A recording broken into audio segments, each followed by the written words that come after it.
Vamos continuar nossa segunda parte de meditar no Salmo 139, amém? E como eu estava dizendo no vídeo anterior, ele se compadece de quem quer por causa disso, porque ele escolhe a graça para se compadecer.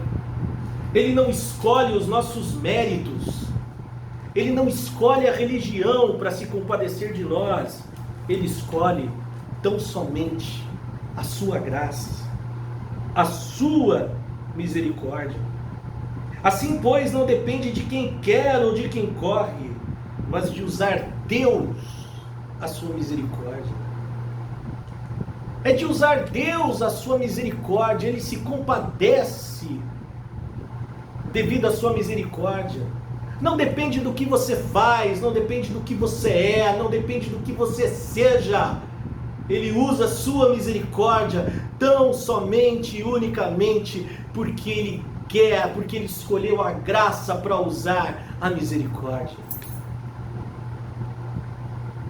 Porque a Escritura diz a Faraó: para isto mesmo te levantei, para mostrar em ti o meu poder, para que o meu nome seja anunciado por toda a terra.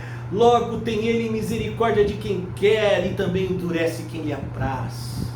Deus é um Deus soberano na história. Deus é um Deus que vai de encontro com a história humana. E se precisar endurecer pessoas para cumprir o seu propósito eterno, Ele vai fazer. Se precisar quebrantar outras para cumprir o seu propósito na história, Ele vai fazer, porque Ele é Deus. Porque Ele é Deus. Tu, porém, me dirás: de que se queixa ele ainda? Pois quem jamais resistiu à sua vontade? Ninguém resiste à vontade de Deus. A vontade de Deus é que a salvação seja somente pela graça. A vontade de Deus é que a salvação seja somente pelos méritos de Cristo. Seja somente pelos méritos do sacrifício de Cristo. A vontade de Deus é que a salvação, a justificação, a redenção seja somente por esse descanso da fé em Cristo. E nada pode mudar isso. Nenhum homem, nenhuma religião, nenhuma igreja. Quem és tu, homem, para discutires com Deus? Tem gente que ainda discute: não, eu não aceito esse negócio de ser salvo só pela graça. Eu tenho que fazer alguma coisa para Deus me aceitar. Quem é você para discutir isso com Deus?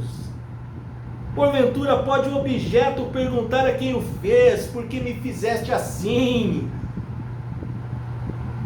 Nós não podemos questionar Deus. Se Ele quis, se Ele decidiu que é pela graça e acabou. Renda-se à graça e deixe os teus méritos para lá. Ou não tem o oleiro direito sobre a massa, para do mesmo barro fazer um vaso para a honra e outro para a desonra? Deus, Ele tem o direito de salvar somente pela graça dEle. Deus tem o direito de manifestar a redenção dEle somente por misericórdia e pelos méritos do seu Filho Jesus. Deus não precisa das nossas obras. Deus não precisa das nossas denominações. Deus não precisa das nossas pregações. Deus não precisa de nós para nada, aleluia, porque a única coisa que Ele precisa para salvar os pecadores é da sua graça e da pessoa e obra de Jesus. Que diremos, pois, se Deus, querendo mostrar a sua ira e dar a conhecer o seu poder, suportou com muita longanimidade, com muita paciência, os vasos de ira preparados para a perdição? Quem são os vasos de ira?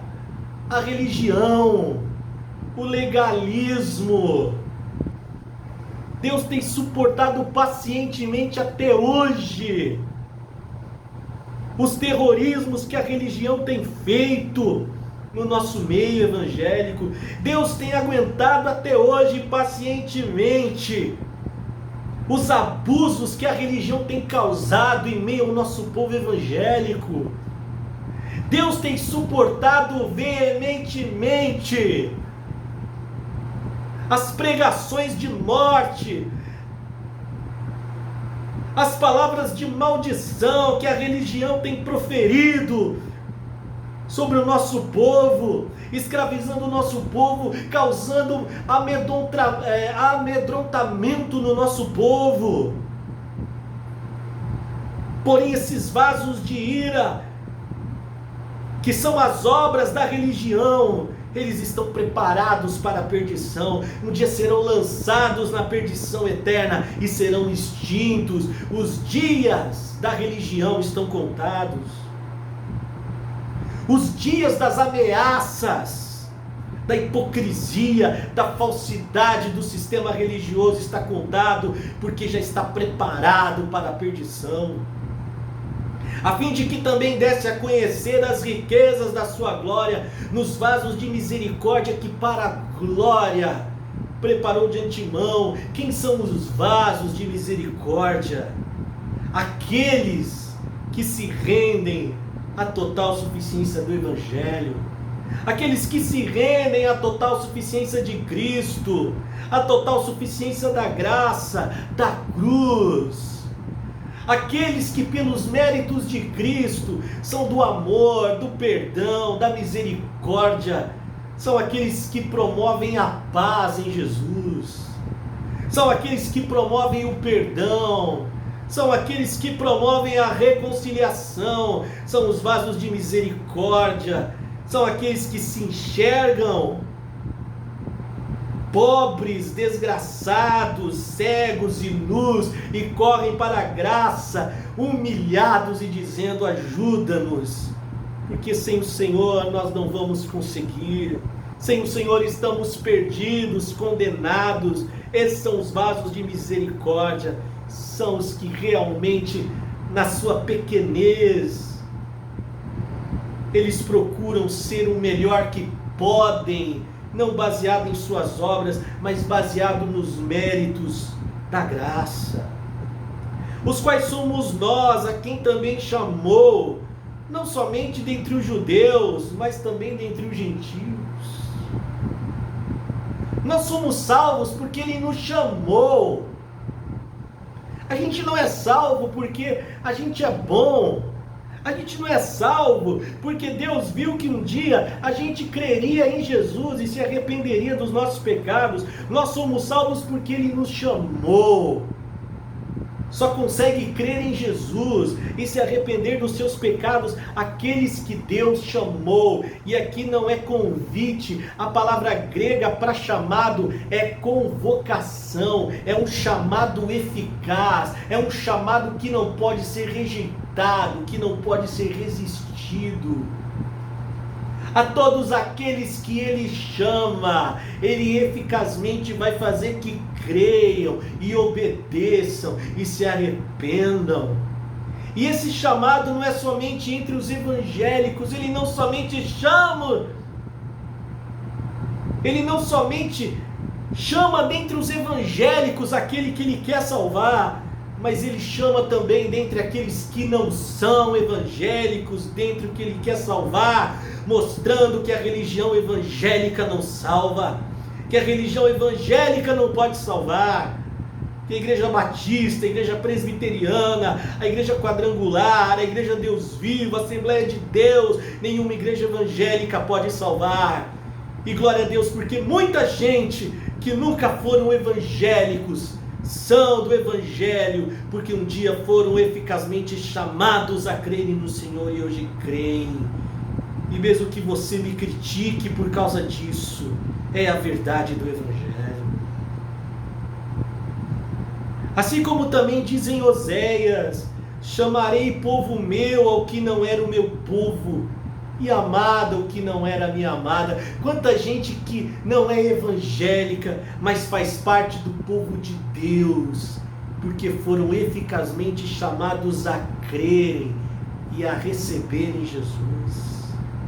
E no lugar em que se lhes disse: vós não sois meu povo, ali mesmo serão chamados filhos de Deus. Quantos que não são membros do meio evangélico, mas que Deus chama de filhos, porque Ele os encontrou no seu pecado, Ele os encontrou na sua miséria e Ele os fez crer em Cristo. Mas relativamente a Israel, ele clama a Isaías, ainda que o número dos filhos de Israel seja como a areia do mar, o remanescente será salvo. Mas graças a Deus, que no meio evangélico, que por mais que o nosso meio evangélico esteja enterrado na religiosidade, na prática da religião, o Senhor tem um remanescente segundo o Evangelho. O Senhor tem um remanescente que crê no Evangelho. O Senhor tem um remanescente dentro da igreja evangélica que caiu na real, que se enxergou e compreendeu. É Evangelho. É Evangelho. E hoje é uma referência do Evangelho dentro da igreja evangélica. Ainda que esteja sendo perseguido, ainda que esteja sendo criticado, ainda que esteja recebendo pancadas do meio evangélico, mas prefere receber essas pancadas ao viver a consciência do Evangelho, do que ficar preso na religiosidade da religião evangélica, e continuar cego ao Evangelho. Porque o Senhor cumprirá a sua palavra sobre a terra cabalmente e em breve. Como Isaías já disse, se o Senhor dos exércitos não nos tivesse deixado descendência, ter-nos-íamos tornado como Sodoma e semelhantes a Gomorra. Graças a Deus. Você sabe por que Deus não derramou a sua ira sobre a igreja evangélica no nosso país ainda? Você sabe por que Deus ainda tem misericórdia do nosso meio evangélico? Porque, graças a Deus, Ele tem levantado no nosso meio evangélico homens e mulheres que ainda se preocupam com a simplicidade e com a pureza do Evangelho. Homens e mulheres que não se corromperam com a religião evangélica. Homens e mulheres que não se corromperam com as práticas religiosas da igreja evangélica, mas que estão na igreja evangélica se manifestando puros e manifestando a pureza do Evangelho. Por isso Deus ainda tem misericórdia desta igreja, Deus tem misericórdia desse meio evangélico, porque Ele tem os dele que vivem e que pelo menos procuram viver o Evangelho, e que estão se esforçando na graça para alcançar outros para o Evangelho. Que diremos, pois? Que os gentios que não buscavam a justificação vieram alcançá-la, todavia que decorre da fé. O Evangelho só pode ser recebido por fé. A religião é recebida pelas obras, mas a salvação que vem de Cristo, que vem da cruz, ela é recebida somente por fé, nesse descanso. Fé é descansar em tudo que Cristo fez na cruz. Ele fez tudo, nada precisa ser acrescentado ao que Cristo fez na cruz, só precisa descansar. Israel, que buscava a lei da justiça, não chegou a atingir essa lei. Muitos no meio evangélico ainda não experimentaram a justificação, porque ainda estão buscando a justificação no esforço próprio, estão buscando a justificação nas regras, estão buscando a justificação na sua boa conduta. Muitos que estão no meio evangélico ainda não conseguiram alcançar a justificação, porque estão tentando ser justificados guardando a lei moral, a lei ética de Moisés, estão tentando guardar os mandamentos, não vão ser justificados por isso nunca. E por que não serão? Porque não decorre da fé, não decorre do descanso do que Cristo fez na cruz, e sim como das obras. Eles tropeçaram na pedra de tropeço. E quem é a pedra de tropeço em Cristo?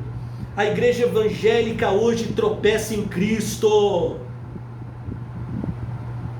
São poucos os que estão abraçando o evangelho, porque a grande maioria estão tropeçando em Cristo, porque querem servir Cristo na religião, e Cristo não aceita o serviço baseado na religião, somente no evangelho. Como está escrito: eis que ponho no monte Sião uma pedra de tropeço e rocha de escândalo, o que nele crê não será confundido. Jesus é um escândalo para a igreja evangélica de hoje. Jesus é um escândalo para grande parte do povo evangélico de hoje,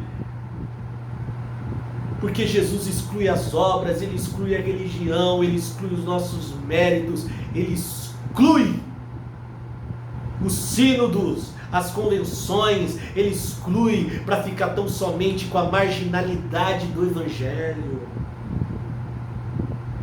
E quem crê no escândalo do evangelho que é Cristo, quem crê no escândalo do evangelho que é a sua obra terminada e total na cruz, quem crê na total suficiência da sua graça, nunca será envergonhado, ainda que seja perseguido, ainda que seja criticado, odiado dentro do meio evangélico.